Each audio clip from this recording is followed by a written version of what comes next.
start. Boom. We are live on YouTube. We're live on Instagram.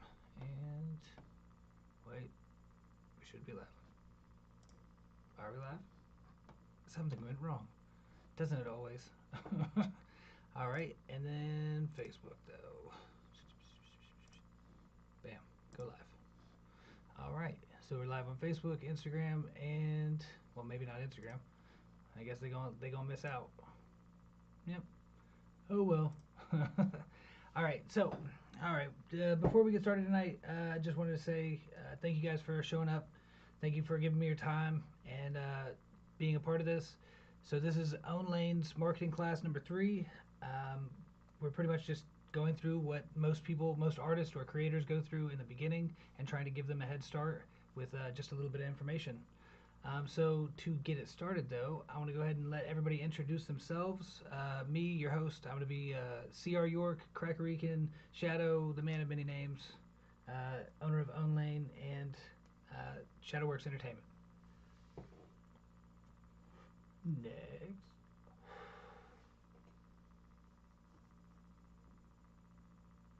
I'm King B's Got Bars from Australia. I'm a rapper. Check me out on Spotify, all that sort of stuff. Much love. Bomb. Around the table. What about, let's see, Karina, what we got? I'm Karina Marie. I am a metal vocalist and pop singer.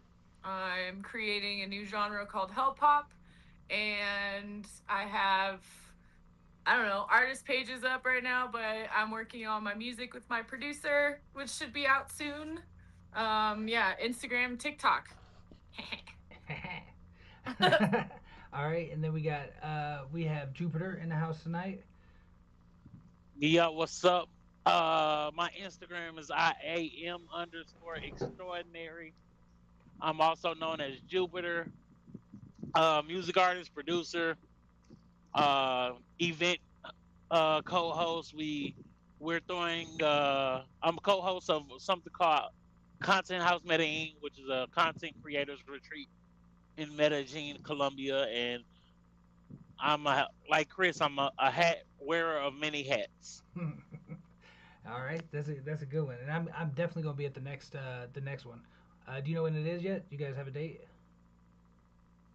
Absolutely, man. It's April 26th through May 2nd of this year. Boom. Yeah.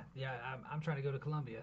Um, all right, and then we got one last one. We got this guy. We call him Spectrum. He calls himself Spectrum, so it kind of works out.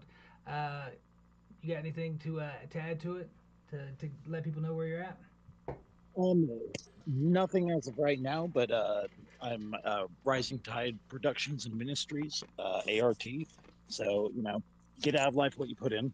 Surround yourself with good people. That's awesome. Well, I can tell you from firsthand experience, the people on this live are definitely some really good people.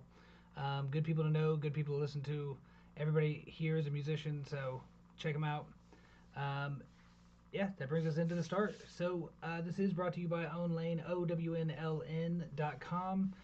It's a artist first platform where it's for artists by artists. The main goal is to get you further faster. We're going to be doing this marketing class number 3, and so this is how you reach people the right way in the right places, and pretty much here we go. So what marketing actually is? Marketing isn't posting. Like a lot of people have that misconception. Posting random content without a strategy is just noise, and as you know, there's already enough noise for people to not pay attention to. So marketing is going to be intentional, it's structured, and it's purposeful. The marketing, it equals a system. It's a systematic approach to reaching the right people with the right message at the right time. And knowing how to do that is something that I specialize in. I've been in marketing for the past 20 years. I'm currently in school getting ready to graduate with my marketing degree. A little bit late, but I kind of did it a little bit backwards. But I really appreciate going to school at this age. You actually get more out of it. Um, One thing here. All right, so why marketing comes after content, which last week we went ahead and did the content. We were talking about how to film yourself, how to film yourself and the different aspects so that you can actually make it look good, because it's not just a matter of just taking your phone and always being like in this view.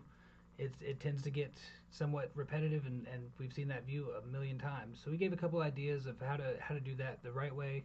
So if you missed that one, go ahead and go back and check that one out. The first class that we did was on um, logos, branding, and copyrights, because you should definitely own your own IP. And if you're not registering in all the places, then you're probably missing out on quite a bit of the money that's deservedly yours. Um, so why this marketing comes after content is like I said, we worked on brand, then we worked on content. Now we're going to tell you what to do with that content. Um, so marketing is going to amplify your brand. It doesn't create your brand, because that's something you have to establish really early on. We like to do something called the marketing the brand exercise that tends to give people a good idea of what the brand looks like, how to really use your voice of your brand. So, does everybody in here, do you guys understand your brand? Do you think that you have a really good understanding of your brand and pretty much of your product? Because even though we don't like to admit it, music is a product. Um, it's not perceived as that by the musician, but people buy it just the same. But does everybody in here have a pretty good idea of their brand? Yeah. Yeah. So let's see, with Jupiter, could you specify like what your brand is? Like, could you give me like a 10 second, 20-second synopsis of your brand itself? All right. So my brand is Extraordinary Entertainment, uh, and I partner up. Now that can go many ways. I do music production, engineering, sound engineering, and I make global music for the hurting heart. That's where my music is. And with the brand, the Hot on the Block, that's my partner. He owns that brand. But the Content House Medellin is the opportunity for creative minds to come together and create visually and experience a different culture to create in and make connections and start building your global portfolio. Yeah, Uh, that's a in a great nutshell. synopsis. Yeah, that's a great synopsis. I mean, that told me quite a bit in a short period of time. That's something that I feel is very important. You should be able to, if you know your brand very well, you should be able to give somebody a 10-second, 20-second, or I'm sorry, 10-second, 30-second, or a minute synopsis of your brand, so that because you don't always have a bunch of time. Like when you meet all these people, you want to be able to bring that down to the shortest amount of time. If you have it, okay, maybe a minute. But people don't want you to go on going like I'm not like anybody else. I have no idea what people are talking about. I am this, and then you go on this long story and tangent and typically get lost. It's what most people do. So what we're looking for though is to be able to take that understanding of your brand and put it in front of people. Now the same thing applies. You're probably not going to have 5 minutes. They say that the average attention span on social media is 2.3 seconds.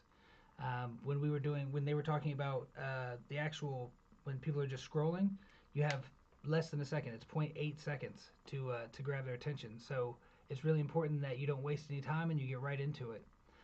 So you got to be able to know these things. Like, who is it for? Like, define your ideal customer, like with precision. Be specific about who gets the most from what you offer. Like for example, creative freelancers who struggle to find consistent clients. If you're trying to sell to those individuals, then you have their demographic. You know where they hang. You know what how to apply to them and how to tag them and things. So that's going to be crucial for actually when you have the content. Um, you also want to know who it's not for. Like clarity comes from exclusion. So knowing who you serve, who you don't serve, helps you focus the resources effectively. Like if you're gonna sit here and just put it out a wide net, then it's gonna cost you a lot of money and you're gonna waste a lot of time and resources on the wrong people. You also want to know either what problem your product solves or who really can connect with it. Because in most cases here, like say King B, Like you have I would call it hardcore hip hop with the classic vibes to it, and that's going to appeal to a specific type of person. Like that's going to for me. I mean, do you know your audience? Do you would you? Because I'm sure you've looked at your analytics and things, right? Um, so a little difficult for me. I obviously did my 30-second intro, like explaining myself, found out what my niche is. But I killed my audience to restart. So Okay. it's I stopped dropping content for like a year and a half, because the people I had around me I didn't want. You know what I mean? It sounds very, very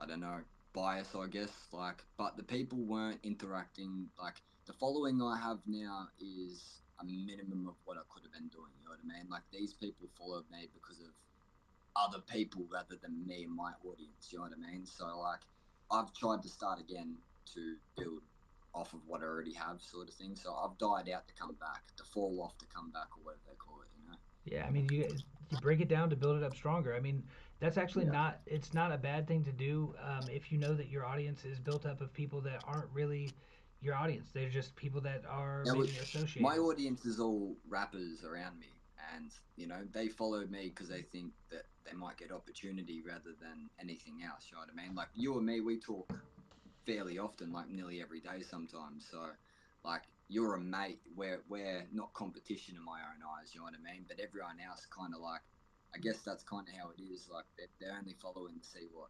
trends or whatever they What can you're doing, follow. what you yeah, like Yeah. they're looking over your shoulder, looking at the answers to the test, eh? Yeah. It's a little different. Like that's how it is in Australia. Like everybody follows each other, but nobody really gives a fuck. Well, that's what, and you definitely do want to find your audience, your real audience, the people that appreciate the music, because it doesn't matter what type of music you make or what your genre is. There is an audience for you. Now, it may be a niche audience, it may be a certain demographic, and it may be smaller. But if you have, let's say, if you have 500 to 1,000 actual dedicated fans, you can make a living. Like you can make a comfortable living off of 1,000 fans. You're not wrong, and that's kind of where I've gone back. I was like, why did I start rapping in the first place? And I looked at all these things. I was like, I've been aiming the wrong way this whole time. Like I've been trying to impress rappers rather than impress an audience. You know what I mean? Like I went about things the wrong way when I first started. Like, listen, my name got out there. People know me. I networked. You know what I mean? I can work with 100 rappers, but is anyone going to see that? Depends who I work with. It shouldn't be like that, you know. So Not only that, but when you work with somebody, honestly, this is my thing about working with people is that I personally want to make sure that they're going to push the project as far as I am, and that takes it does take. There's only two ways to grow your audience. It's either through sweat equity, which is the amount of work and effort that you put into it, or it's going to be you can buy them. You absolutely can buy an audience. Now, are they a loyal audience? Depends on how you curate that. So like 100%. a practical audience definition is like so you can define their lifestyle and their behavior like how does the audience spend their time and their money, like what activities do they engage in or what content do they consume, are Just they to act add in, this is why TikTok's really beneficial, and like no disrespect at all to anyone, but there are some very, how do I put, simple-minded people there. I don't want to be rude, you know what I mean, but that's as bluntly as I can put. Like there's some very silly people on there that will spend $500 just to watch 2 minutes worth of someone winning a battle. It's like, whoa, I mean, some dude. people got it like that to be able to give, and that's not, I once got into an argument with a friend over that exact scenario where it was like, I said, if an individual doesn't know how to spend their money, go ahead and pass it over. I can spend it all day. So like, and it's not to say that it's not manipulation in any way. It's just literally like I'm showing you a product. If you really like it, then sure, pay You're as much as targeting an audience, as you said. Like, yeah. if that It's a audience is people that are easily persuaded, I mean, it is what it is, isn't it? Was that it's a consumer class. Like literally, that's it's social engineering all day long. That they've gotten people to that point because I bet those people either have really easy jobs or work their asses off and love spending that money. But hmm the dopamine reward is still there. Yeah, and I mean, you give the people what they want, and what they want is a product. Whether they're Some people are not willing to spend money on it. I asked a guy earlier because I'm doing marketing research for OwnLn, and I was talking to a guy that's a pretty popular musician, and he was talking about he doesn't believe there's room for a platform, even if it is artist first, because who wants to go to a platform with just independent artists? I was like, me. Like I do. I listen to independent artists and underground all day, so that's where I'm headed. It won't always be independent, or it won't be, on the people beginning out and things like that. There's going to be larger artists on there. It's just starting out. That's mainly who I'm focused on, is helping the people that actually need the help. If you're already up there in status, don't really need my help. You've got a label for that. Now you want to get out of that. This is definitely the way out of it. Um, so the other part that about an audience is you're either appealing to their pain or their desire. So like, are they struggling to, in this case, this is a general for business, but are they struggling to generate leads? Are they overwhelmed by competition? They want predictable revenue, seeking credibility and authority. So like, that's typically on a business side. But when it comes to musicians and artists, um, what it is like you're gonna appeal to people that like sad music. You're gonna appeal to people that are looking to party. What is their purpose? Like, what is their pain? So in that case, it's, you know, like I said, like I listened to this one artist. I'm not gonna name by name because of context, but all he does is post all sad things all day. Like it's always sad. There's never a time where he's happy or anything. He's always moping over a bottle, and it's like his audience, they love it. They eat it up. Was that? Sorry, I didn't realize I was unmuted. Morrissey. Oh, no, it wasn't. But yes, um, and that's the thing. That's the other Like, for an thing. example, like, sorry to cut you off, You get it? NWA, Yeah. fuck the police. Yeah. Tom McDonald, political. Like, people get so Right-wing specific. into politics, you know what I mean? I hate Tom McDonald. I'm going to slander him right now. I think he's shit. But there's a reason he popped off. He targeted the right audiences. He targeted the right-wing lefts. You know what I mean? That's absolutely true. That's 100% Perfect. true. He definitely, when it comes to marketing wise, he chose an audience that it's I wouldn't call it niche even. Like it's a pretty large audience, but it is very specific. He's talking about all right wing talking points and things. Anything in the news that's come up, that's where he's at. But and that's actually hitting to people's pain or desire because he's saying the things that he doesn't like. He's saying the things that they do like, and really winning over on it. Like he definitely came up out of nowhere pretty fast. Like it was a pretty meteoric rise. Um, Question real quick. Sorry yeah. to cut you off, but there's got to be a definition or a word for it, vocabulary, I guess, because that feels like marketing. Is he chose an audience and went after them? But what about, like, for me? I'm not going to aim for an audience. I'm going to aim for self-coherence to such a magnified, stable degree that my people will find me and come. So you're still What would you call that? your audience is still going to be people that are in the self improvement space. Like they're going to be people that are looking for that improvement, and that's a very large and profitable. I'd say Sector. educational.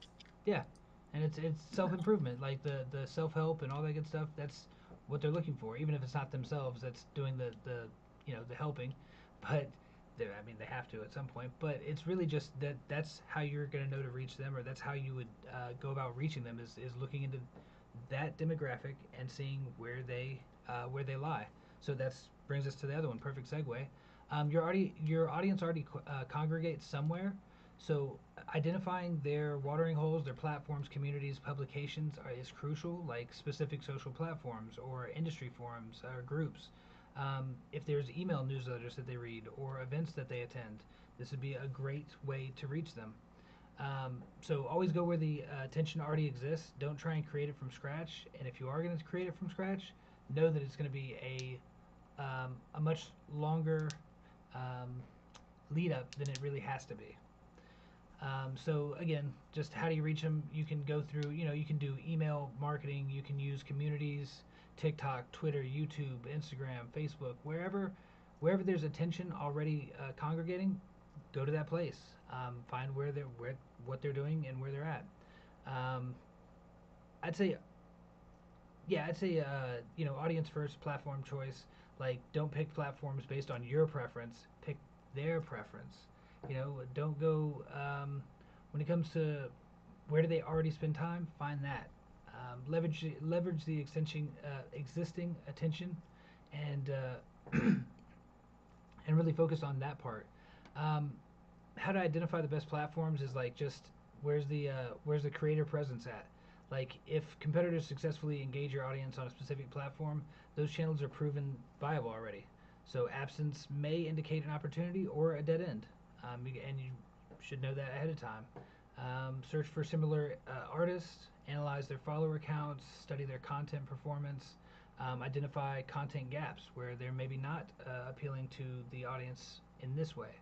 Um, engagement signals, like look for active communities discussing your topic. So high engagement, whether that's comments, shares, saves, indicates your audience is receptive to that message. Check the comment quality too, because like if you're an artist and all you see is just nothing but fire emojis, not really high quality. I mean, if you just see people going dope, not that great. You want to see engagement, actual literal engagement, like starting conversations, starting friendships. Even if you see people in the comments and they're talking to each other, that's a good audience. That's a good group. That means they have a tight knit. Monitor those hashtags.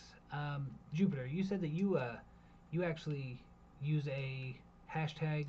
Um, it's a hashtag, not generator, but analyzer. Oh, I see flashing dots. Let's see. Anybody ever use the hashtag analyzers? I honestly just use Chat GPT for Yeah, it hashtags. works. It It's I'll, absolutely so, but works. it's so easy because it's like I'm doing, like I'm trying to do like pop music on like a darker side. So Hmm. it's like, plus my chat like knows that. So it's like, I just ask it like, what kind of hashtag should I use for like this type of video? Or like, like I just did a little TikTok video that was like fashion, and it was like me just naming my coats, and it's got like, it got a lot of attention because I just used the hashtag fashion. Like, Yep. it's, so it's like ChatGPT really works well, I would say, for like, specifically my thing. But I don't know, I feel like it works for a lot of different things, but it's definitely helpful for what I'm doing. Absolutely, and it's a great idea. I mean, using AI as a tool and not a crutch is I don't I think it's a great idea. Are you is that are you King B? What you doing there? You yeah, got your put hand my up? hand up, waiting for. Yeah. Um, now, so I learnt this mad trick with hashtags through TikTok actually. I got persuaded by a common friend of ours. I won't put his name up just in case he doesn't want to know, but you know him, Yeah. good fella from up my ways. Yeah. He actually taught me a mad trick. What you do is when you are targeting a hashtag, right? If it doesn't work, go back and edit it, and it becomes a new post. Like All literally, right. like you go through multiple different ones, but I've now learned which ones to target, and it's like, so I'm a hip hop artist, right? What is that? That's music, right? So then music, what's that? That's sound. So you use hashtag music, hashtag sound, hashtag whatever else it may be. You just need to go back to like a more blunter answer. You know what I mean? Who? That's, Hey, I got somebody not on mute. I think is that Johnny T? Yo, Johnny T. yeah, there Yeah, I'm sorry about that. I'm muting it now. You Hey, all good good? evening, You all fellas. good? Hey, glad to have you in with us. you go. Thank you. Same. But yeah, as I was saying, like I think the answer for hashtags is look at what, like, your genre, for an example. Hmm. What is it? It's music. So you do hashtag music, then hashtag say alternative rock or grunge or heavy metal. You know what I mean? And then even in saying that, like if there's something in your background, like for an example, I don't know, like I got heaps of freaking posters. Hashtag Biggie Smalls. Hashtag, you know what I mean? You utilize, that depends how many you can do on a certain platform. Like Instagram, you can do 30 of them, I but mean, you TikTok's could, only have to do you like can five. absolutely, yeah, you can absolutely use the 30. You can go all the way. But not only does it look kind of hacky, but also like if you use 30, you're hitting so many different. It's like the shotgun effect, the wide net. Like, if you can specify or get a generality that's not so wide that it's, I mean, once you do that, you don't know which one was working. Where did they all come from? Like, where did the attention for Yeah, that post come from? that's So exactly right. I typically I But say I top was gonna five. say, sorry, I can't remember what your name is. The chick that does the heavy metal and Karina. stuff. What you? Karina Karina. Marie. Sorry, my bad, Yeah. my bad. I It's can't see okay. the full name and stuff, so I felt rude as. Like with what you did for an example, like I can't remember what you said the video was, but you ended up getting GPT to do it as fashion. Like you found out the good one was fashion. Like Yeah. I do the same thing. Like when I use my GoPro for film, I'll say explore, even though I'm in my fucking bedroom. Like, you know what I mean? And because it's a GoPro, and I'll do hashtag GoPro Hero 13 or just hashtag GoPro, both those two things widen audiences massively. So that's kind of like what you've done. You've kind of gone, and instead of just doing it like coat, jacket, you've gone fashion. Yeah. And that's the whole audience, you know what I mean? So, Anyone question. Yeah. could potentially like that, you know what I mean? Yeah, I had a clothing brand actually share my video on their story today too, through just doing like the fashion hashtag. Yeah, see? And And that's that's awesome. like, instead of hip hop, hashtag hip hop, that's like hashtag music. You know Yeah. what I mean? Yeah. That's what I was trying to get at. I don't know what, it's like abbreviated or like, Yeah, but if you want to, I call it blunt answer. if That's you what want to I hit call the, it. if you want to hit the most ever, put hashtag the. It is the. It has literally. It is the largest hashtag on any platform, which is kind of crazy. I think somebody That's missed a fucking word, or missed every word. But evidently, it is the largest. It will get. I think it's something like. It's like 780 million. I think. It's like. So if you want to hit a wide audience, hashtag the. Um, and that's not a bad thing to hit a wide audience. The question is, are they your audience? Because if they go to your page and your page has a high bounce rate, so they come to your page like, oh, this is not my shit, and they go away. That's actually something that is attributed to your page and can affect your quality score. So definitely try and make sure that it's actually in your wheelhouse. Don't make, like the GoPro. Um, it's still valid because you're using it to film, and it's just another example of how you're filming. I wouldn't I was necessarily just have about thought to of that one. say, me personally, I always do like if I'm lacking, and this is one thing I worked out really well. If I'm lacking in content, there's one thing I always do, no matter what. Hashtag coffee. Hashtag coffee. Well, I haven't seen you without coffee ever. Um, That's exactly right. So I represent the caffeine heads right now. so the other part is the making sure that you're matching the content format. So like for Instagram, it's always vertical. Like Instagram's gonna be always be vertical, unless shorts specifically are always gonna be vertical. If you do a long form video, it's never a problem to go horizontal. But access what it's gonna do is it's gonna assess your um, the algorithm is going to look at it and say that you're using the appropriate format. So just always consider that. I know that most of the editing apps they have it where it's like, oh, do you want it for Instagram, Facebook, Snapchat, whatever it is, it'll edit it down for you. So discovery versus conversion, okay, so the top of the funnel. Just always imagine a funnel, and that's what we're trying to do. We're always trying to feed fans into the top, and them coming out of the bottom is a conversion. So you can say that's follow, saves on say a platform or anything. That's what you're really looking for is to convert them and move them down the funnel. So it goes from completely unaware of who you are or what you do to aware to they like you to they are your biggest fan and they also they're actually out there speaking the words. So um, so cast a wide net to attract new audiences who you didn't know exist or who don't know that you exist, and focus on the value and the entertainment, not direct selling or not direct pushing a specific product. Of course, if you have an album coming out, you should always say the name, but um, it's not, people hate being sold to. Like that's been a thing here lately that I've really noticed and has come into my purview, which is like people are less they're liking talking to the camera directly less. They really like the side angles and seeing that you're not talking directly to them, because anytime somebody's talking directly to you, they're typically selling you on something. So just keep that part in mind. So your goal is to get on their radar. Whether figure out your content, whether it's educational or entertaining, or like in the sense of spectrum. It's, he's trying to inspire. He's trying to inspire growth, and through being entertaining though. At all times, you must be entertaining. And then, so at the top of the funnel, that's your goal. Those are your goals. At the bottom of the funnel, the goals are going to be to drive a specific action, whether that's I want them to like, save, or whatever, or buy the new album. That's the goal, and that's what we consider as a conversion. Um, Now, those platforms, like when you're talking about actually getting them to do that, make sure you have a call to action every time you put something out there. Make sure you know what you want them to do and let them know. Like it, because people don't know.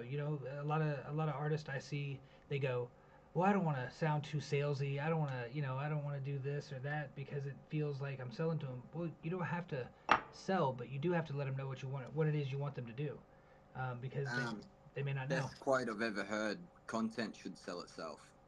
Yeah, I think that's fair. I mean, if you're putting out good, entertaining content, people are going to follow it because of that. You didn't, but still, I say it doesn't hurt to like, share, subscribe. That's why it's so big with even the largest. Mr. Beast still says it, and if he's got to say it as the largest, account online, I think it's a valid thing. Um, so To now remind people. the what? Say it one more time. Question. Question. I was saying to remind people, but question. If it's not about pushing um, a sale or anything, because I want to do like, hey brother, breathe, the clips and Yeah. put those up, but I don't want a page where somebody clicks it and it's 70 of me doing the same kind of thing or just a bunch of shorts. I'd rather there be less, but still use that as bait. What does that do to the analytics? So I mean, if you're putting out that as your, that's your, you said you didn't want as many of those. So is your content going to end up being, shorts are essentially that, and then the long portion is conversations or entertaining content? I'm so at this point, I'm thinking that capturing often and then whittling it down for the small things is cool, but I want to get off platform sooner than later. And I'm really not that interested in the digital audience, as it were, because I can't see them, I can't talk to them.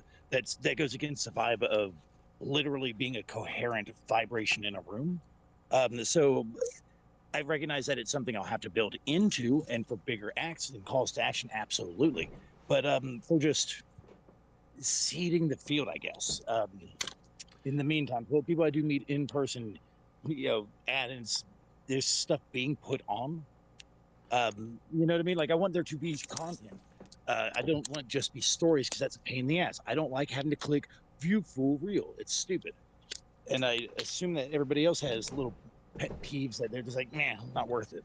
Yeah, Right? well, I mean, you definitely you want to be you want to be authentic. Like you don't want to just do things that don't feel right or organic to you. Like if you're gonna sit here and say that you want a large audience or you want the attention, saying that you don't want a digital audience is somewhat counterintuitive to growing. Like if because otherwise it's person to person. I mean, I wouldn't even put ads out if you're not really trying to grow. Like you said, you're not trying to really push that audience.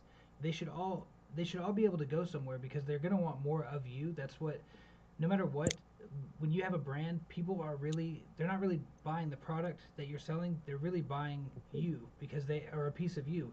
Because like when they go out, and whether it's a hat, T-shirt, or it's a mentality, like a thought process in your case, um, they're really looking for being able to rep that and it to be a part of their what they're putting out into the world. Like they're trying to show people that I support this, and if you were to do something that would embarrass them, I mean, I don't see any Diddy hats out there now. Like there's nobody rocking, any of that stuff because it's people want to be able to just go, yeah, this is me. This is what I do. This is a part of me. Um, so like in your specific case, I would say that um, it is the bait, it is the thing that's pulling them in, and you should probably get pretty proficient at it if you're looking for a large audience. If you're not looking for the large audience and you're just trying to bring people in locally, still the best way to reach them is going to end up being digitally. I mean, That's just my opinion. I mean, I'm also kind of biased as a digital marketer, but Well, don't like going out or being around people, and most people don't like going around being around people anyways. So I mean, it makes perfect sense to use the tool that is there.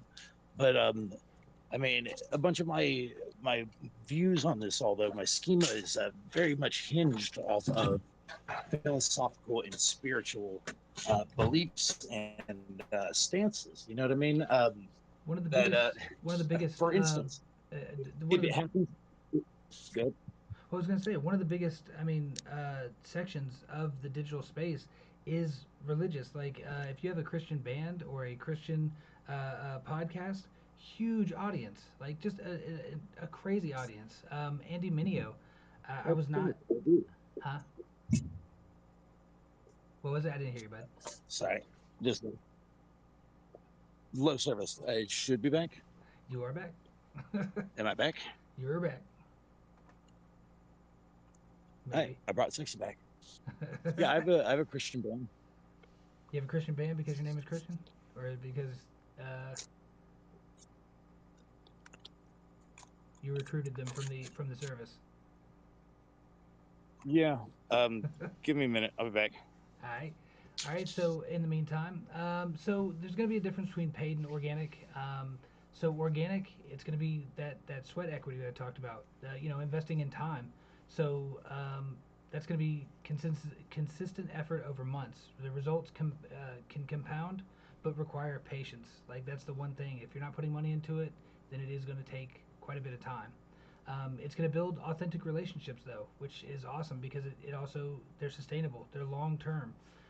It is cost effective because, well, it's just your time. It's free. How much is your time worth? That's another question. And it also establishes thought leadership, though, which is to where people they know that you didn't buy an ad. They know that they came across you in some organic way, and that really does reflect. Like I said, about 3 to 6 months is to see real meaningful results. Now, when it comes to Can I butt in? yeah, run it.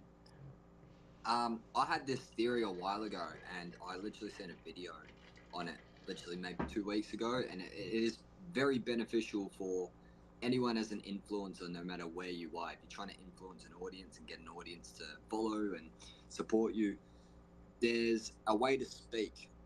Like, you know how what's that dude's name? He's black actor. He's does like he's got that real humble voice. He does like what was it? Book of Elijah and all that. Oh, Morgan Denzel. Freeman. Denzel. Morgan Freeman. That's the one. I couldn't think of the dude's name. My God. Yeah. But yeah, like so Morgan Freeman does the exact same thing. The dude that does the fucking Discovery Channel shit. He does the same thing. It's a certain way of speaking that instantly gains people's attention as soon as you open your mouth. Yeah. Are you talking about Will Smith? Not Will Because Smith. he has the pull to pull National Geographic thing on Disney Plus right now that like you just watch the preview and it's like, oh my God, I want to see this show. Yep. Because of his voice. That was old fella. He Talking done about all the Morgan Discovery Freeman. Channel stuff. Yeah, you're talking about Morgan Freeman, but when you said Book of Eli, Oh. I was like Denzel Washington. Yeah, Book of Elijah. Oh wait, yeah. No I guess that. No way I mixed them up. That's so funny. It's oh my okay. God. But yeah, nah. Oh my God, that's so funny. But yeah, like Morgan Freeman speaks like the same sort of way. Like even back in the day when Wessex was trying to, turn things into a democracy and stuff, they picked the word up democracy from French dialect. It's not even like Germanic dialects like they were speaking. They picked up a lot of their stuff from Paddy. So like there's certain ways to speak that gains people's attention straight off the bat, and that's something I've been doing massive research on lately is the language of us, how we speak, how to gain people's attention without really trying. Speak. You gotta add a Y on the end. That's how you run that. What'd you say earlier? Gummy. Yeah, that's Australian thing. We had E's, O's, and bloody Y's on everything. You ask for a gummy over here, it's gonna mean something else. They'd be like, "Let me take out." No, I said chewy. Chewy. That's what it was. That's right. Yeah, chewy, as in chewing gum. But so with to not Shit, to I want a gummy too. I'm Yeah, me too, brother. Me too. Don't you worry about that. That's funny though, because that's I mean, but you're right. You're absolutely right. There is a way to speak to gain attention, and that's a whole nother topic because there is a lot that goes into that. People just think that just talking is going to do it, but there's actually there's an Asian guy that's really good at it. I think actually he's Australian, but he's got an Asian. I'm sorry, he's Asian with an Australian accent. So what do you? I don't know. You're playing mimes right now. I can see you in the corner there. I saw like Bullwinkle type shit. What? Your mic is out. Check it. Nope, nothing. We gonna move it. Zero. I didn't mute you, brother. What the? What the fuck? Um, a dingo ate my baby. That's what he said. All right. Well, until you What the get your. hell's Oh, going there you on? go. You're back. I'm back. Yep. Ah, what the hell, man? No, what was you I'm saying? so odd. No, I was just saying. Does the Chinese fella? He's got like emo spiky hair. Yes. Yes, he does. Yes, Yeah, he yeah, does. I know who you're talking Dude, about. he's really He's good, and he incredible. talk. He talk. I mean, lots of good pointers. I will link him in the comments just because he's a really good person to listen to if you're looking for improving public speaking, improving your ability to communicate. Because that's not really something that I expertise in. It's just something. Who's that? That's Johnny T. It's always Johnny T. Yo, Johnny T. He's I'm like sorry about mute. It's all good, brother. All right, so to get back to it, we got so paid. So the difference between paid and organic is that paid is going to be immediate reach. Like it's going to cost you though.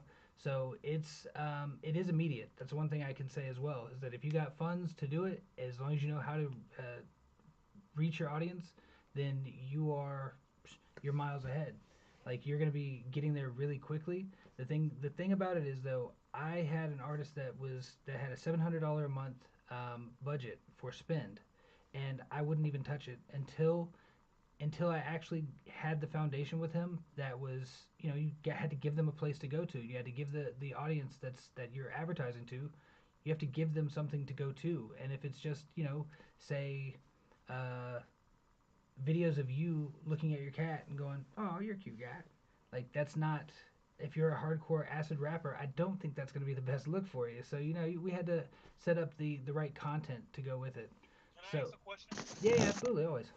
All right, so I'm gonna go on camera for a minute because I'm actually stopped. I'm about to get ready to start driving again. All Hey, everybody, this is me. All right. right. So one of the marketing techniques I use is this. I got these when I went to Columbia last time for our last event, Okay. and what I did was I strategically placed them around the city. Now, for my next time, I think I want to have this in Spanish because not everyone can understand scan me the English form of it.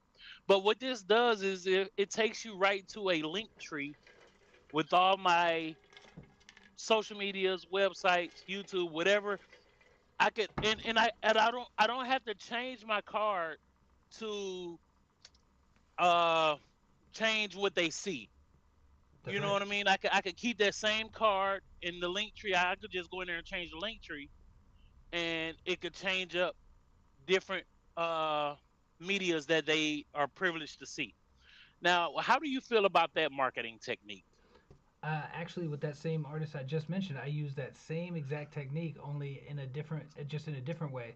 What I did first is we printed out.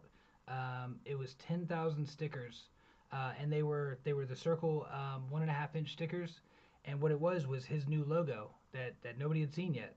And before he even announced it, before he announced the change of the logo and that he was changing things up, what he did is he had all of him and his friends.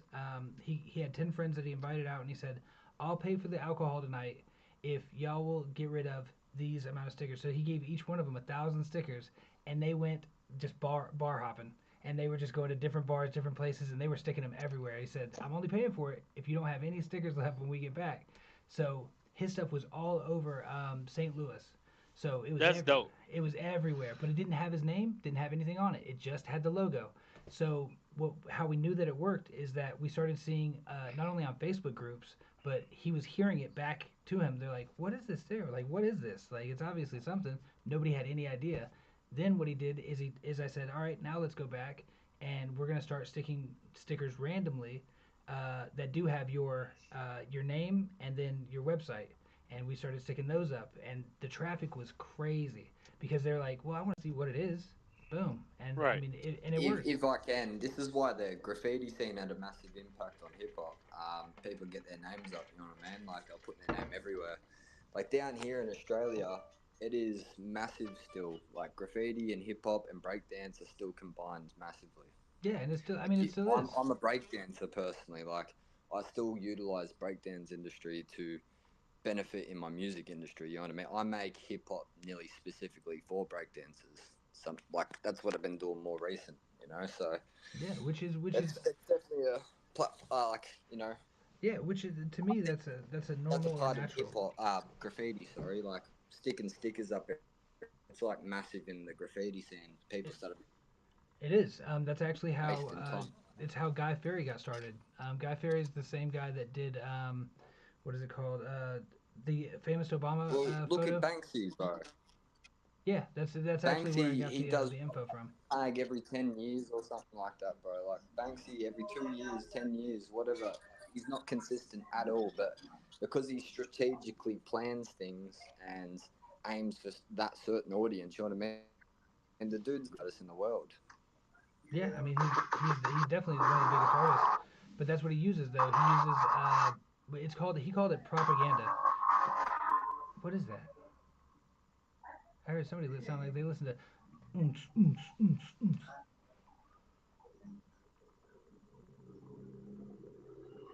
What is that sound?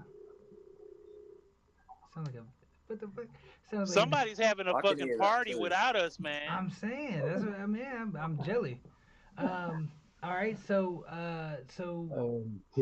Oh no, I was gonna say about Guy Fieri and about the guy. So Guy Fieri is actually the one behind Obey, the brand, the fashion brand. But the way that he started out was doing exactly that. He took stickers and he put them all over the city, and he didn't just do his city. He did everywhere he was going around the country. He was just sticking his stickers everywhere he could, and again, he started hearing stuff about himself. Like he was standing at a bus stop one time, and one of his stickers were there, and the guy next to him was like, "Yeah, I've seen that around town." That, and they had their own meaning to put into it. If you see Can I something, can, can I interject real quick? inject. Yeah, can I interject? Can I say something real quick? Yeah, yeah, That's funny because as a truck driver, I put these cards all over the United States. Like, I go somewhere like the candy, and put them next to the sneakers or something, or the Skittles. I just sit it on top of the Skittles, or like at the register, there might be some gum. yeah. I'll just stick it on a pack of gum, on the top of a pack of gum, or buy some toys and shit. You know what I mean? Like, And that'll work. That is a great organic way to get people to go, what is that? Especially if you're design. That's the other part that's really important is design. If you got a really cool design, people are gonna be like, what is that thing? I don't know. So and they'll just take it with them. And then in your case, they're gonna end up scanning it and going, oh shit, okay, oh, all right, I get it, and Hey, hearing yo, some you good need to tune. buy wheat paste so that people can't rip the stickers off. That's what I was doing for a period there with my posters. I go around doing the flyers for a show. I just get some like homemade wheat corn syrup paste and just fuck it. It like makes a thick laminate layer. It's like a glue. Hmm, You that's can actually buy it from like Walmart and all your hardware That's shops and that. It's just like wheat paste. that's a dope idea. that's not a key down. It's like, bruh, it takes that long to get it off. People give up before they try. So all right, so that is the organic that is a part of organic marketing. Organic marketing, in a digital sense, is like let's say TikTok. It's the discovery engine. There's more people on TikTok than there are on that are active than there are on most of the platforms. Like although Facebook has Facebook and Instagram are tied at I don't remember the exact number. It was like 2 point something billion, but not only but the thing is they're not necessarily active. Hey Johnny T, I think that's you. Even though it says muted, but I swear it's not. Cause it sounded like a transformer came through the room. Oh man, can you hear me? Yeah, I can hear you, even though it says muted. That's crazy. There Oh goes wow. my business partner, Johnny. Hold on, let me close the door here. Hey, you know Sorry. what, Chris? Too. Another thing you gave me was the other day we were talking, and I'm sorry to cut in again. You The good? other day you was like, "Hey, do marketing for individual states." So what I did this week was I did on my Instagram. I instead of doing like multiple states, I just did one city, $2 a day, 5 days, and I did that for 4 cities. Just kind of doing an experiment, and it Hmm. worked really well. Like instead of just like trying to target a whole region or multiple places, like even though I did it for the same post, I just like promoted one city at a time versus trying to do so many at one time, and that was really beneficial. Yeah, I'm glad to hear that it That's worked. the other thing too. If I may cut in, that's another thing I was going to ask you as well. With the copyright stuff, like you know how Yep. some places will allow certain copyrights, some places don't. I was watching a video. This is a few years now, so it might be irrelevant now. But like, if you target, for an example, Russia, Indonesia, you've just restricted your whole audience because what Facebook and that will try to do, because there are Russian people and there are Indonesian people. Like a big part of my audience are actually from Indonesia, so it's weird. But I targeted Russia at one point because I have run ads. I shouldn't have said I had, because I have run ads. I did it on Facebook and Instagram at the same time, and I put in China, Korea. I put in everywhere, bro. I clicked everywhere you possibly could just to test something out. Like, I was just testing it, how to do it. I was only spending like 50 cents a day or whatever, like just testing it, you know what I mean? And one thing I noticed is it stopped my ads completely due to the fact that Indonesia have different copyrights and stuff on Facebook only, though, Yep. because my distributing platform's getting to Indonesia. I've even got Ukrainian fucking fans, so like it's getting through. But for Facebook and that, it doesn't for some reason. Like for Did did Instagram, it won't for did some reason. did you do the whole countries or did you do like so I do like That's what I was a saying. search for Yeah, like top cities like instead yeah, of doing yeah, like yeah, the whole US, let me just look up the top 5 top cities and I'm gonna do them individually. yeah, So yeah. I'm gonna I do did like it Europe by and stuff country. soon.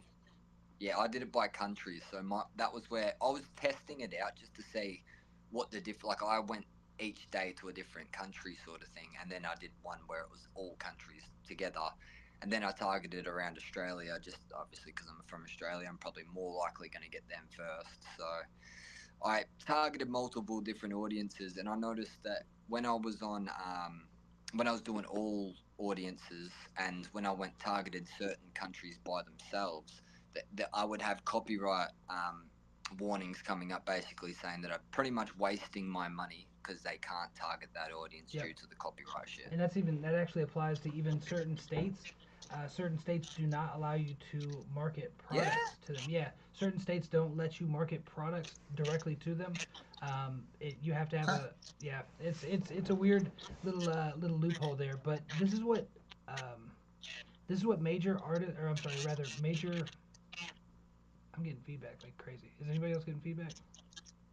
I will mute myself, see if it's. I didn't know if it was. Oh, yep, it was you.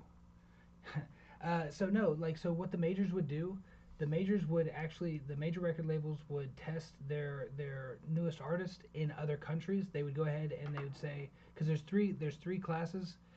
There's 1, 2, and 3. The first being like countries like America, England, England, um, Canada, and France, things like that. Like they're mostly, primarily, if I'm being, now that I think about it, they're mostly no, because Japan is also one of them. They're class one. Then there's the class two, which is like your I don't know, Uruguay and uh, Brazil. Um, Australia actually falls into the class two. And they're cheaper, and so it's cheaper to actually reach those. But then there's the class three, and that's like places like I think Mexico is actually in the two. So like let's say somewhere like Nigeria or possibly I think Colombia's actually in two, if I'm not How do mistaken. you target like a country? Is it like adding your location on something, or Yeah. I guess I'm just confused about that. So whenever you're targeting, whenever you go to purchase ads and things, it'll actually Yeah. it gives you the demographic. If you press something like I think Facebook's is Advantage Plus or something. Like if you go to the Advantage Advanced Plus, options. Yeah. yeah, if you go to that, then it's gonna give you the it's just gonna do it for you. You're not gonna see it. It may give you a question of like where do you want to hit it, but it's not gonna break it down like it does if you do it manually. Is Um, that like if you boost a post? not I don't Yeah, actually. yeah, It'll yeah, let you do it if you absolutely. boost. Okay. It'll let you go all the demographics if you're boosting. Yeah. Yeah, so I could cut in a little bit. So prime example, I'll run through it a little bit. So say for instance I boost a post, and then it is say something about the audience, and it is say suggested audience or custom, and it allows you to do custom audience, and it'll say location, and you have to put certain locations in, so it allows you to do like I said, I do like at one point I had like 20 cities that I was promoting to for the ad, and then I'm like, you know what, let me not do 20 cities, let me just do one city. It lets you do age group, man, woman, or whatever, and I feel that's pretty cool. But I do that on Instagram. Yep. And that's a crucial point. Is like the different platforms are going to allow you different levels of access to target. TikTok doesn't allow for any. Like it doesn't matter what you do. It just says give us money. We'll tell you that we hit this many people. It doesn't tell you anything about them either, which is kind of uh, in my opinion, like almost useless. Almost useless. It does have a purpose, um, but it's really just gonna go trust us. We know, but they don't show any proof or anything. So I always have a problem with that. Um, but yeah, no, that's absolutely. You should target specific areas. You should be very intentional with your ads and with your ad spend. Don't just go. I mean, yes, you can use the Advantage Plus. They do know their audience very well. They know who's going to click through, but there's also the difference between a traffic ad and a conversion ad. So you don't even if you show this ad to 100 people and a conversion ad, then it doesn't even count against your budget unless they actually convert, which whatever your metric for conversion is. Which is I really like those ads because that's going to tell you who your real audience is and it costs you less. But Yeah, then I Can did a post boost on like one video. I think it was on Instagram or something because I was just trying to test it out. And I did the boost on it for like 4 or 5 days and it reached like 10,000 mhm. people. How many of those? right. What did you get out of that? What was your actual like result? I just got a couple of followers on it, but I was just like testing it out, like to see because I'm not really boosting anything until I have my music. Because once I have my music and I can make videos for that, like I'm gonna boost the hell out of those. Yes. But Can I give you a suggestion? yeah, All right. So what genre is your music again? so it's like I'm kind of creating a new genre. It's called hell pop. It's like a combination between pop music and metal. Okay. So I get on ChatGPT, and I love the way ChatGPT does this thing. I would ask it, what are the top places in the world, or if you want to go worldwide, or in the United States, or whatever country you choose, ask it, where does this type of music, where does heavy metal get the most play in the United States? What cities? What cities give the most play for pop music? And I kind of would just kind of promote based upon the analytical information given to you, because you'll target more areas that support what you do. That's absolutely right. Okay, that makes sense for sure. Thank you. Yeah, that's use the tools that we have. I mean, AI is a beautiful thing, and it does market research like nobody's business. Now, is it always correct? No, not necessarily, but it is a great source. Like I mean, being able to check it, and you'll see that really quickly with your actual results. And I was just corrected by somebody that I work with in marketing. He said tier Australia is a tier one market. So uh, there you go, King B. You can pay extra. uh, so, all right. So, consistency is definitely going to be better than virality, because if you don't know how it is that you did that, then you can do it one time on accident, but can you repeat it? Is that something that you're going to be able to do again and again? Probably not, because you don't have any information on how you did it in the first place. Don't chase viral hits, build a consistent presence.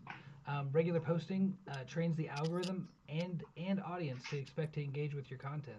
So like that, post on an almost predictable schedule, quality over quantity all Can day. I have an input? Yeah, yeah, always. That's okay. I as I said, I've only just started popping on TikTok a fair bit lately. And it's due to a new sort of technique I use. So I've learned that you know how you can reply to people's comments and stuff, yeah? So what the hell is going on? Hang on. I'm reconnecting now. Can you All right. see me? Yeah, I can see you and hear you. Everything's good. It's just me on obviously. So I learned this new trick and you know how you can reply to people's comments, yeah? Yeah. Well, you've also got an option to add reply to story on Instagram and stuff. Now, what I do on TikTok is I'll reply to people. Like for an example, I do a bit of alternative, a bit of grunge, a bit of heavy metal. Like I'm a bit of a versatile artist. I love hip hop the most. I'll always be a rapper, but I do a bit of everything. And one of my songs, it's Ocean Motion. I need to finish it off. It's been popping. I'm getting like 4 or 5 digits each video now, which is better than I've ever done. You know what I mean on TikTok. And how I've started doing that is I did a really good take one day and it started popping off, and all the comments that I had, each couple of days I would reply to a comment with a video, and I'd start off by like shout out Mickey, and then I'd start, see, lately I've been feeling like I'm stuck inside the ocean. Like, you know what I mean? I'd go into my song and that, but I would be shouting out somebody beforehand for commenting and supporting, you know what I mean? So I've learned that through that like I'm engaging with one person, but I'm also getting other people potentially keen to be shouted out. So they'll engage because they think they might get a shout out. You know what I mean? And they might be the next one. You know what I mean? But I utilize them like, and it's kind of like the bandwagon effect at the same time. When people see people engaging and liking it, more people like it.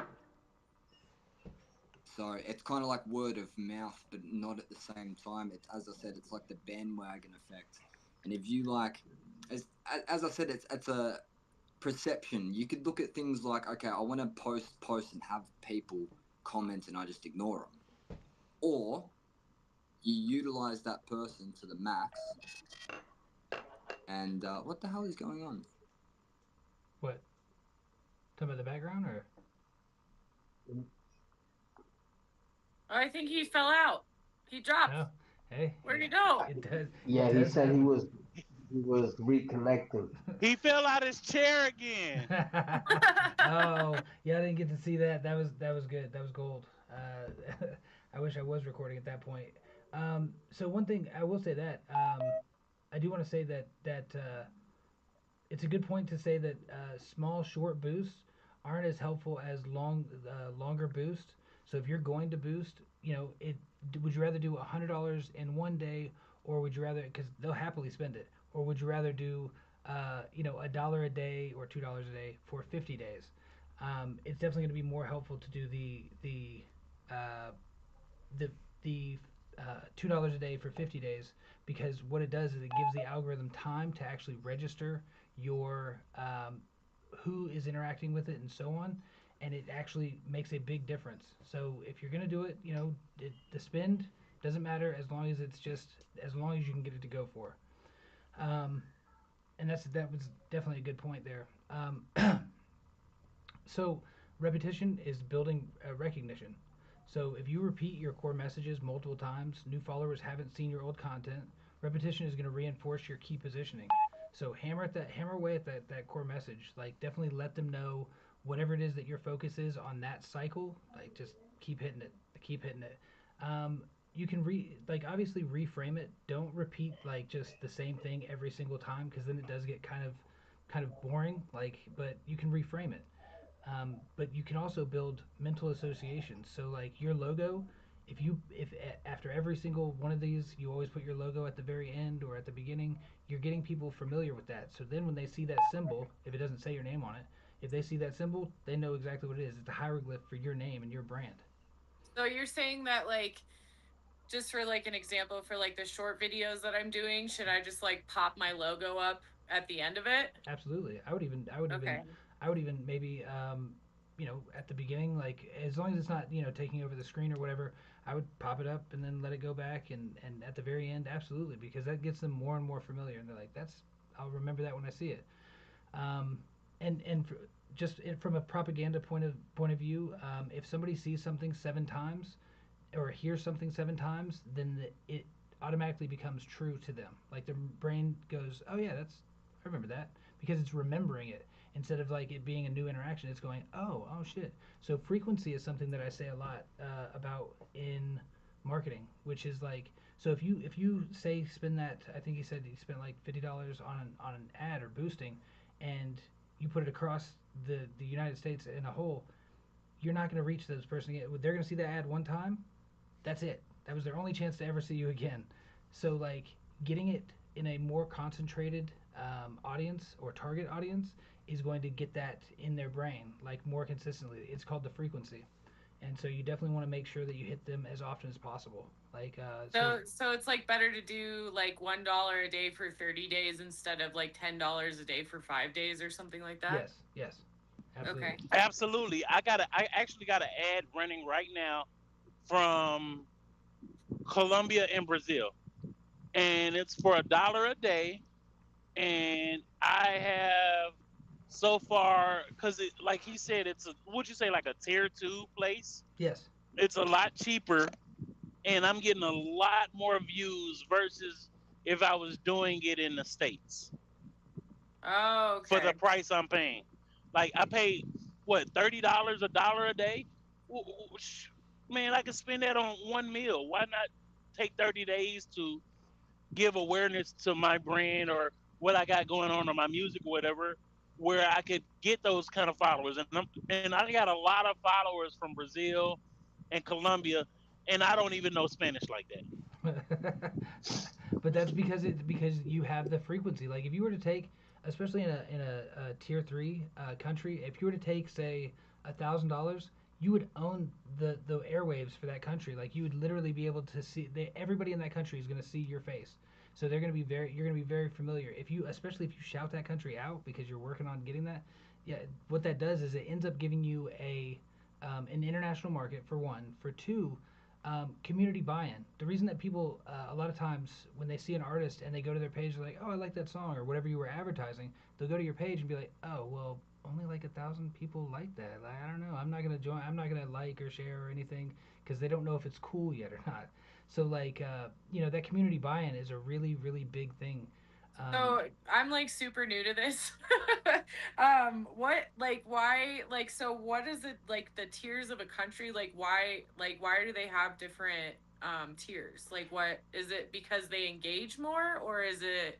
No, it has to do with the economics of it. It's to do with the fact that a dollar here is not a dollar there. So like a dollar spent here is probably going to be, I don't know, maybe 1,000. We'll call it 1,000. Um, and then over there, it's going to be, in a third, in a tier 3, it's probably going to be somewhere like 10,000 or 50,000. Like it's Okay, so it's more of a money based thing yes, with the tier categories. yes. Okay.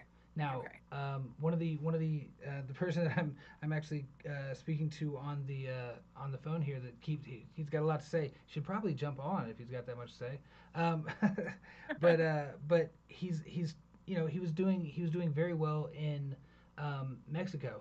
So he's been pushing his artist in Mexico, and they they love it. I mean, they're sharing, they're liking, they're saving, they're going to the different profiles and interacting. It's like that's okay. Like his artist is a female artist, and she is very popular. She's very attractive and so on. So it's an appeal, and they actually they've really it shows community buy-in, and it's actually getting him streams, getting her streams on the music, and he's just been in charge of the marketing for her, and it's proven to be really well. And that's somebody that I actually wanted you to meet before because that's who he's working with. It's all female artists. Um, so we'll be talking about him on the backside. Um, so yeah, did that answer your question though? I'm sorry. Yeah, no, it definitely did. I mean, I'm jotting down all the notes and everything so I can go over everything later as well. But yeah, I mean, that basically, I just didn't understand. Like, I was like, is it like engagement tiers or is it, I was just confused on that. But yeah, you answered it. Awesome, awesome, awesome. Um, yeah, because I have a tendency to answer a question and then go on rambling and go, wait, what was the question? So use the tiered countries to establish, especially for newer artists, use the other countries to establish your presence and community buy-in, so that when people go to your page, they're not like, oh, this has like four likes on it, and they have two people that follow their page, like that really does make a difference. Now we're in an age where bots exist, so people do tend to pay attention to where it looks like the names are from. So maybe take that into consideration as well. But it still looks better if they're following you than not. Um, so native content is going to win. So don't fight the platform. Adapt to its native format. Each platform rewards content that feels native to the user experience. So study the platform best practices. Use native features like reels or shorts. Match content to the user behavior. But also when it comes to that, using the features, if you have say text on your ad or on the post, like using the in platform tools for text will get you way further than not, because what they're looking for is, are you using our features or did you just put this on here?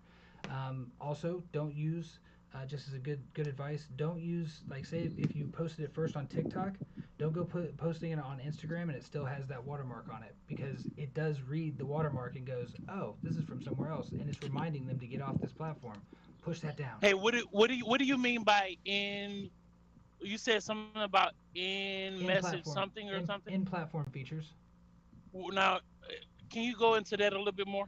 Yeah, so like so a lot of times we all put text on our videos and things, or on our ads, and if you put that instead of like putting it on before you upload the video, if you use their features to put the text on it, you're going to get a lot further because you're using their features. They boost things that use more features. The more features you use, the more they boost it organically. So like, or the further your reach will be. Even if you are spending money, then it's going to get you further. They're going to push it even further because it's like, hey, see, this person used it. They know how to use the platform, so they're using you as an example to sell their product, really, because all these platforms really are is just advertising platforms with extra steps. Yeah, so I know exactly what you're saying because I do use a lot of text on my TikTok videos, but then TikTok will save the video, and instead of like you going back in and retyping the text out, I'll just like share it from TikTok. Mm-hmm. But what you're saying is instead of like you share the video but without the text on it and use the text from the platform you're sharing it on. That's right. That's right. Right. Okay. And if you can use, like, say, so for, I'm just going to use Instagram. So they have like all these different things. They have text, they have music, they have your own stickers, pictures, their stickers, whatever. If you can use the more of those things that you use, the better off. The more it's going to share it, the further it's going to get your organic reach, or your reach in general. So just keep that in mind whenever you can. Like, use their features, whatever that feature is. Especially new features. If you see that there's a new font, if you see that there's a new feature that's on there, use that. I guarantee you it will tenfold your actual reach. So would that be like the same thing? Cause so okay, so for me, for instance, I use a lot of like the TikTok voiceovers, but when I go to like use the video on another platform, they don't necessarily always have the same voiceover. So instead of like trying to find that voiceover, would it be a good idea to maybe like put some music behind it from the other platform? Therefore, I'm still using their features, but I'm using the voiceover from like TikTok or something, or would that mess Absolutely. up? No, absolutely. Okay. That's going to be just fine. It's really just a matter of you're using their features and you don't have a watermark from Yeah. another social platform, because it does. People don't recognize, but say you have we're just going to use, for example, Ryan Reynolds. say you have a Ryan Reynolds poster in your background somewhere, that the algorithm actually does examine what's in the video and it goes, hey, I know that face. That's Ryan Reynolds. He's in that video. It's gonna actually push it off to people like that like Ryan Reynolds. Like it's literally just gonna go, oh, so I see that you like him, they like him. Obviously it's gonna go together, and that will again increase your reach organically. So would Um, it be a better idea to maybe like because in my room I've got like Lady Gaga vinyls hanging up, like since I'm trying to have like a pop lovers audience or whatever, would it be a good idea like if those are in the background to tag Lady Gaga? I don't know about tagging her. You won't even need to tag her, Oh, but okay. because it's going to automatically know that she's of that audience. But if you want, I mean, because she's a very large artist and you have similar vibes and feels, absolutely, it doesn't hurt. Like, let's see how far it actually post one. Like, and that's the cool thing about on say Instagram where it has a thing called trials. Jupiter, have you been using trials? Yeah, I'm actually like shit. I'm while we talking, I'm like, yo, let me make another post. Goddamn, like I get excited when I think about marketing and sharing the information. I haven't looked at the analytics from the trial yet, but I will. I will. And that's what it's for. It's really you want to make sure that you are. Are we live? Hmm. Somebody told me that we weren't live. Looks like we're live. Um. So yeah, it looks like we're live. So the other part to that is so we are not live. What the what? Okay, maybe we're not live. Um. Just one second, guys. Sorry about that.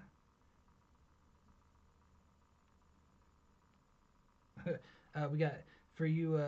He said Ariel is dark pop as well. So and does well in Scandinavia. So might be somewhere to look at.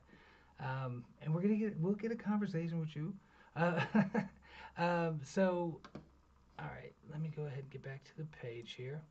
Um, Yep, here we are. Yeah, which is brings me right back.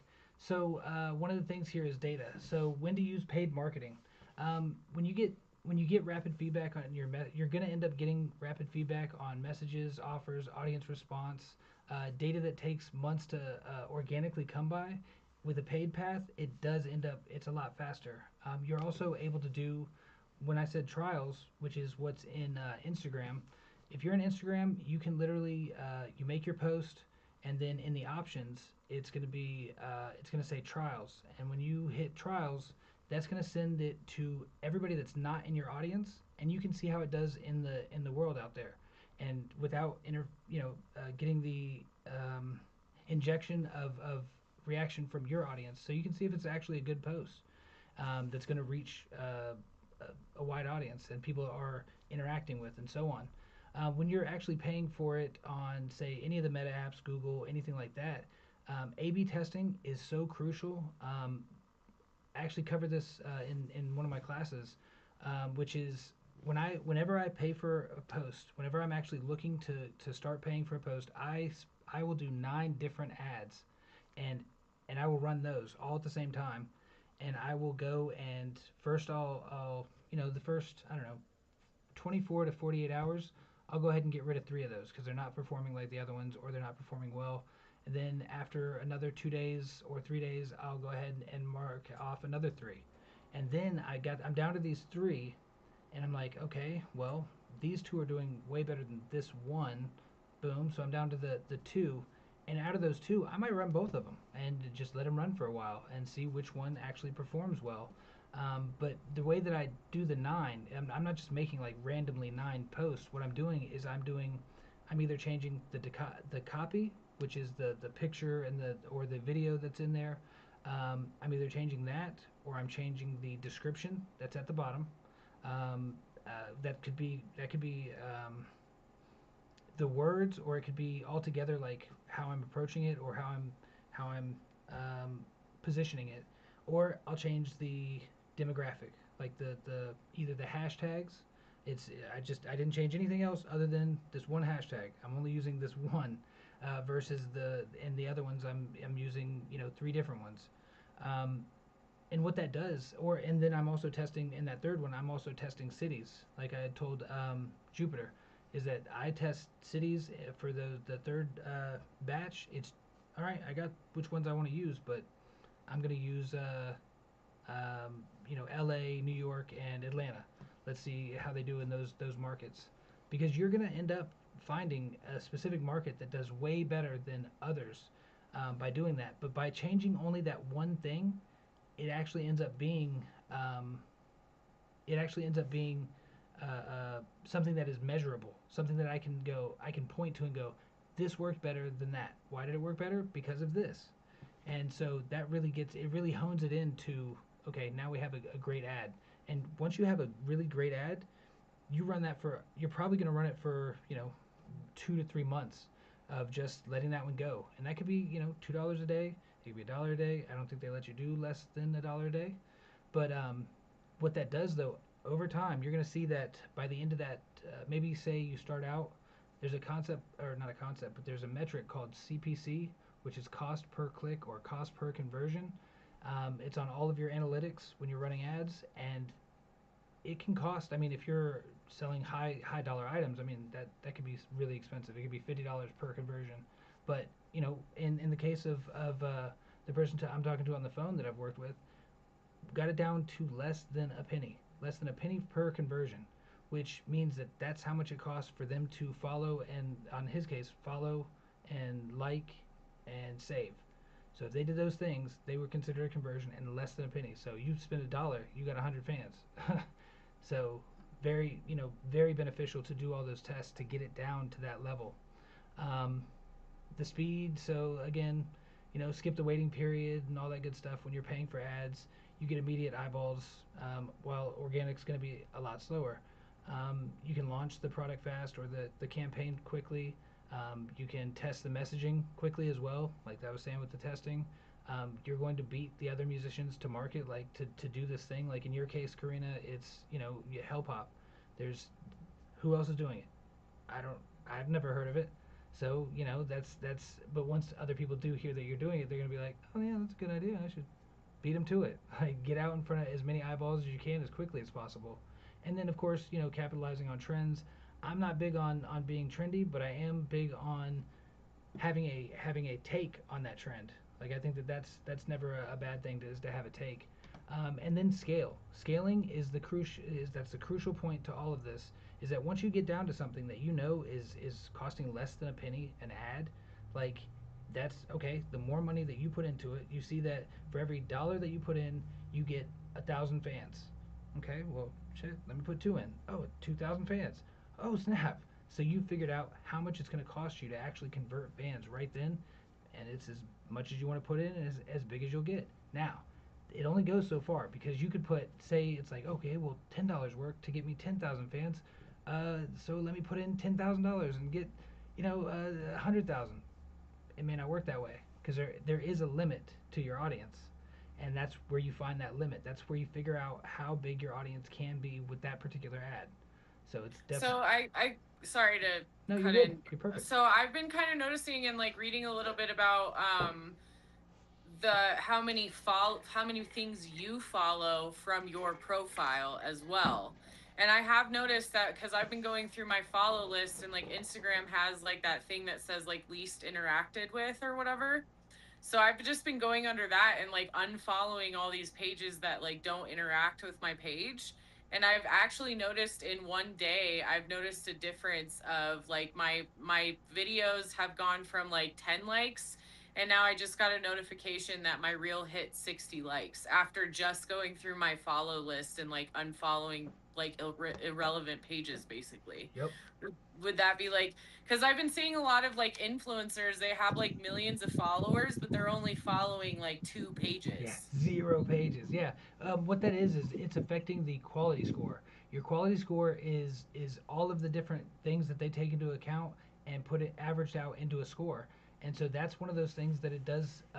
It heavily weights your page, or builds your quality score by not following other pages, because it's saying, okay, because you can always, what they did is they got wise to the follow for follows that everybody was doing. It's like they were in groups. It's like, hey, you follow me, I'll follow you, and they would get, people can get audiences of 100,000 and really boost their profile, which is not something that these platforms want, because they're making money off the ads. Um, so again, yeah, no, it definitely does affect your quality score for your page. So the less that you can actually follow, the further out your organic will reach. I have a big dog trying to get in here now. Hold on. Hey, come on, puppy. Nope, nope, nope. All right, I'm gonna fight this dog real quick. I'll be right back. Talk amongst yourself. I'll give you a topic. Marketing. No, hey. He said marketing. Did he say I'm gonna give you a topic in this marketing? That's funny. That's funny. Hey, so can you follow me on Instagram? Jesus. Yeah, what's your Instagram? It is IAM_extraordinary. And I'll follow you back. And you know what you were saying? So you deleted, like, so I follow on my main page. Damn, on my entertainment page, I follow way more than that follow me. So that means Yeah. like I need to go down my entertainment page and just start unfollowing people. Yeah, so when like I basically like I kind of started looking at it because I was seeing like, for instance, there's like this influencer I follow, her name's Emmy Bree or something like that. And she has over Mm-hmm. like 1 million followers, but her personal page is only following like 10 people. And so I started looking into that, and I guess to the audience, what it shows your audience is you're the influencer, not the influenced. So it pops more of an interest for people to want to follow you because there's like this bigger following behind you instead of you following other people. So like with my Instagram, for instance, like I was dead on it for a long time because I didn't understand any of this. But so my Instagram only has like 3,000 followers or something like that. But the things I was following was that like it was tiering at like 6,000. And so I was like wondering, I'm like, well, why am I not getting followers? Like, why is this, because I post constantly, like on a daily basis. But once I went into the pages I'm following and I started unfollowing the ones that don't interact with me, my page automatically started getting way more attention. And that's just in like one day. Like, I think I've been unfollowing people for like 2 days, and I've already got like 60 more likes on posts that I've been posting over like any other time that I've posted anything. And it's because I'm unfollowing all these irrelevant pages that like they don't interact with me at all. Mm, Yep. So that's deep. yeah, I mean, I'm still kind of like I think I went from like 6,000 following 6,000, now I'm down to like 3,000, so it's getting closer to how many people are following me. But initially I'm trying to get it down to like maybe me following like 100 pages that like are in like an interest for my brand personally. Um but I mean, it's going to take a while. Like there's, over 6,000 profiles to go and unfollow is a lot of work to do, but like I want to do it for my brand, but it's just like, and Instagram has like a really cool thing. Like if you click on your followers, it'll have a category like above your followers that say least interacted with. And then you just hit that and you can go in there and literally unfollow everybody on that list, and it just like pops your follows, or not your follows, but the ones you're following, like it just pops them out of there. Hold on, so where do I, hold on, let me see. I don't see that He's on putting in mine. work. Yeah, seriously. Serious. And then on my musician profiles I just created, I'm very skeptical about who I'm following. Like even some of my close friends, like I'm not even following their pages because I want mine to like grow organically. All right, so look, where do you find these Least interacted with. So if you go onto your profile and then hit your followers, or hit mm-hmm. following, and then it'll come up with like the list of people you're following, and then above that it should say least interacted with, and I think the next one, Oh, yeah, yeah. and then the next one is like the pages you see most on your feed or something like that. So my least interactive followers is only 49. I It got says that. But once you go unfollow them and you refresh it, it pops up with even more. So you just go in, you have to like go in and unfollow them and then refresh it and then go back in and unfollow those ones.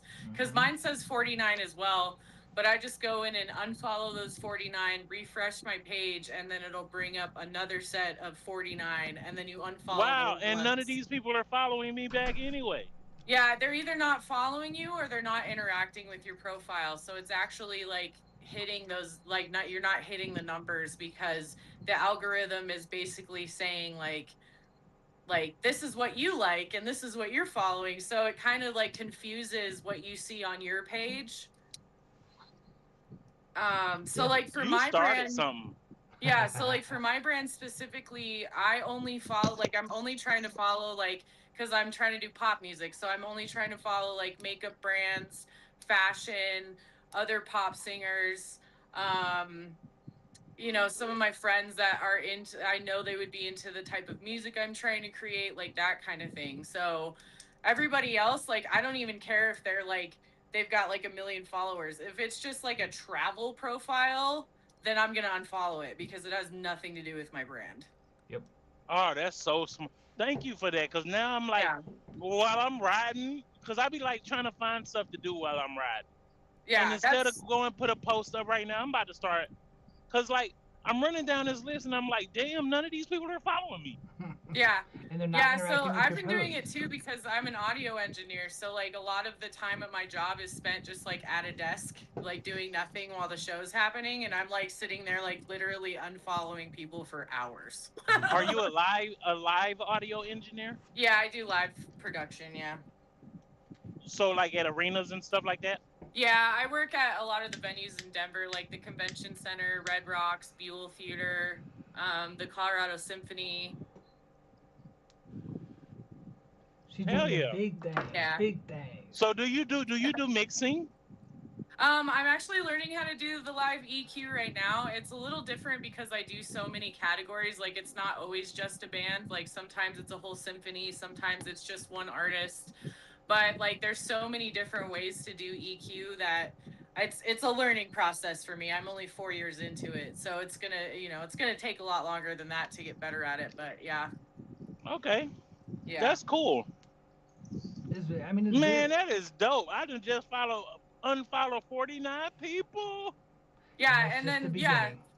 yeah, I literally have unfollowed 3,000 people in the past 2 days I, because I, I'm I Now like, be wish that careful. I wish yeah, Hey, be I, careful. Do I not do wish there more was an than automated way 55. you could do that. don't do more than 55. Yep, don't do more than 55 in an hour, or it's gonna go.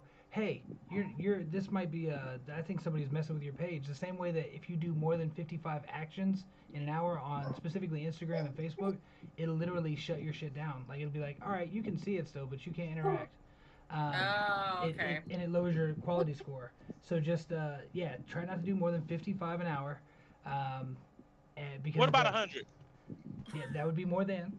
Uh, I don't know if they did the less than equal to at your school, but um, yeah, no, it's definitely gonna affect you negatively if you do that, just because it thinks that you're either botting or Yeah, I did kind of notice that like after I hit like a certain number, like it wouldn't let me unfollow profiles anymore. Like I had to wait and then go back into it and do it again. But yeah, because it'll show you that like it'll say you're unfollowing, but then when you refresh the list, it's the same list of people that were on there.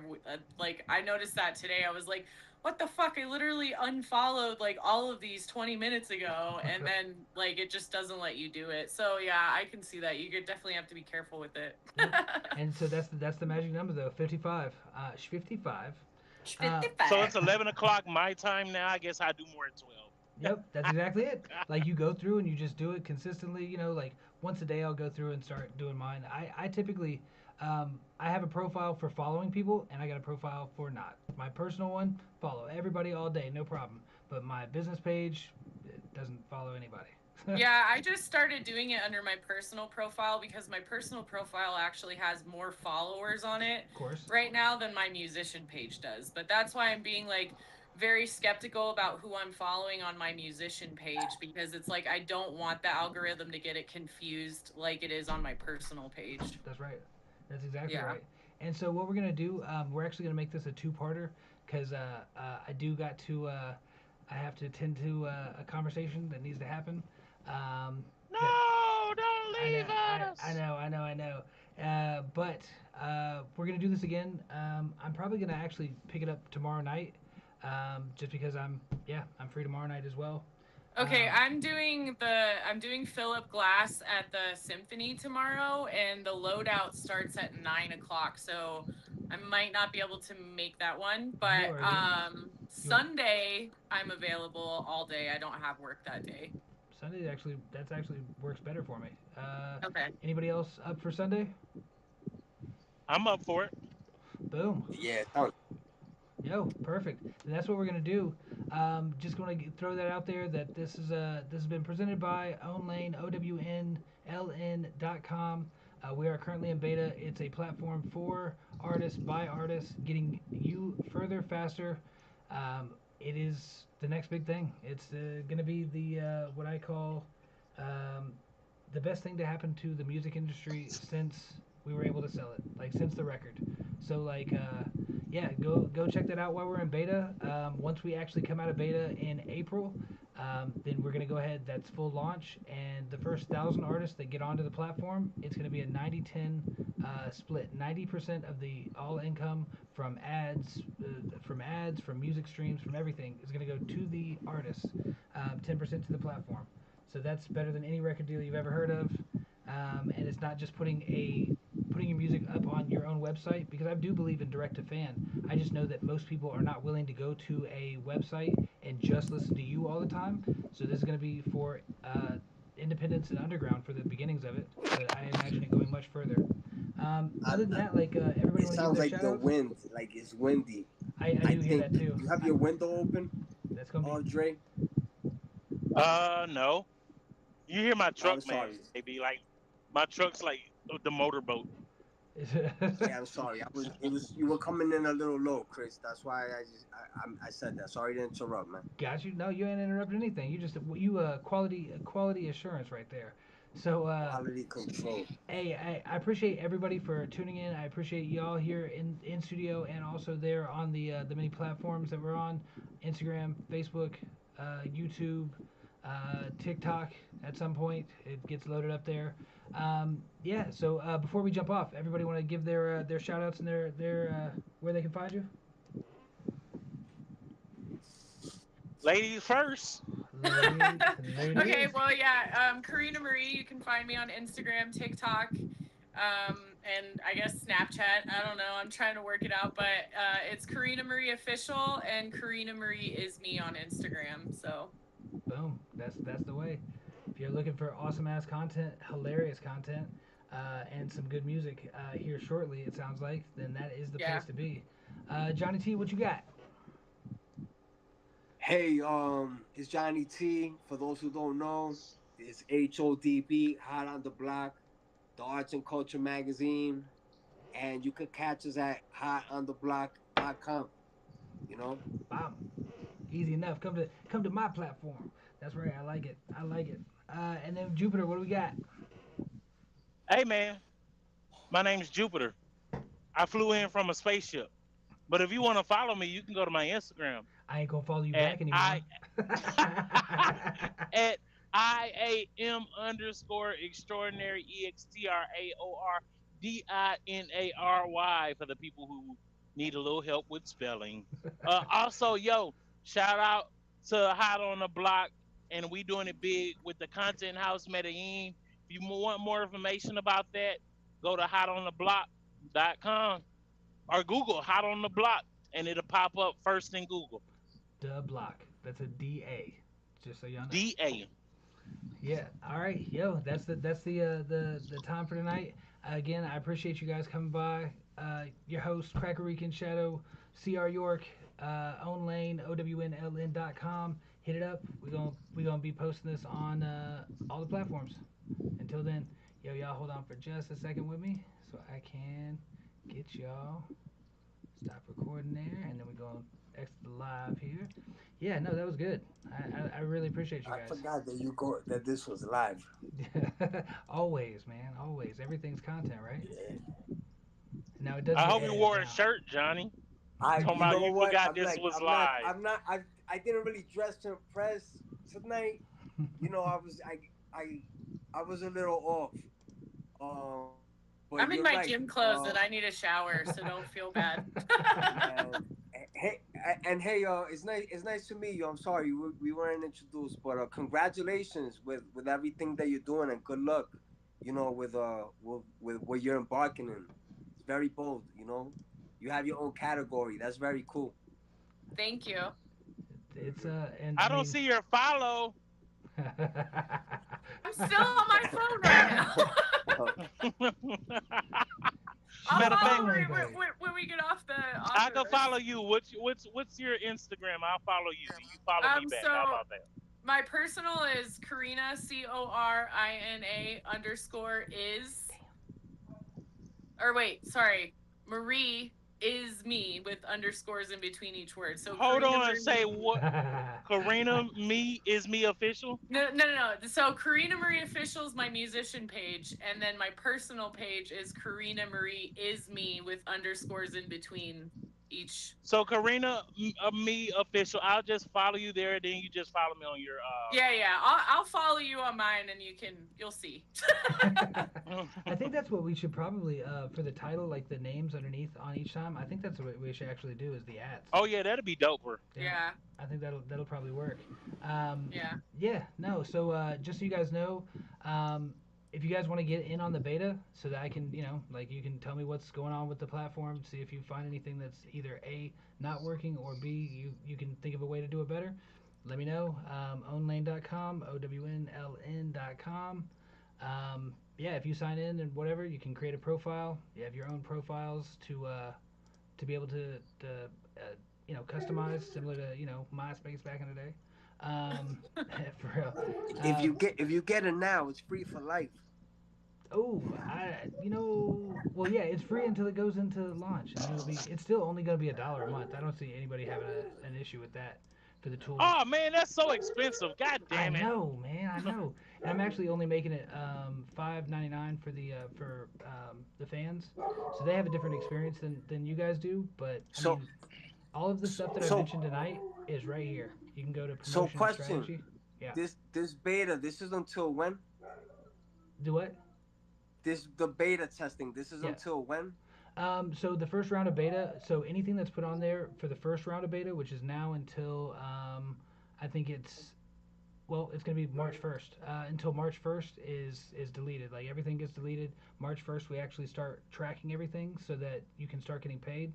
I just really don't want to have to pay the crazy amount of money. I ain't even gonna tell you how much it is, but you'd go, what the fuck? But to have the ads and everything like that up and running, so I'm saving myself a little bit of money by keeping it in beta for longer. But How long does it take to go in there, set up a profile? Does it depend on what Man, you you gotta know? go see, man. yeah, Yeah, no, no. you know why? Because I wanna invite people. Mhm. You know, I wanna invite people so you could get some real feedback. You know what I mean? And that's And I exactly what think I'm that looking we for. could make it, fun, exciting, and give the opportunity for other people to speak about it as well. Yeah, it only Because takes. there's I one mean, thing me telling you how great my magazine is, but it's something different when other people are giving the testimonies and saying things about it. And the artists are the ones that are, this is for the artists, right? So I have a question for you guys, and it's a little bit off the topic, but um, maybe it could maybe help some way. Did you hear or have you seen? Because I've been hearing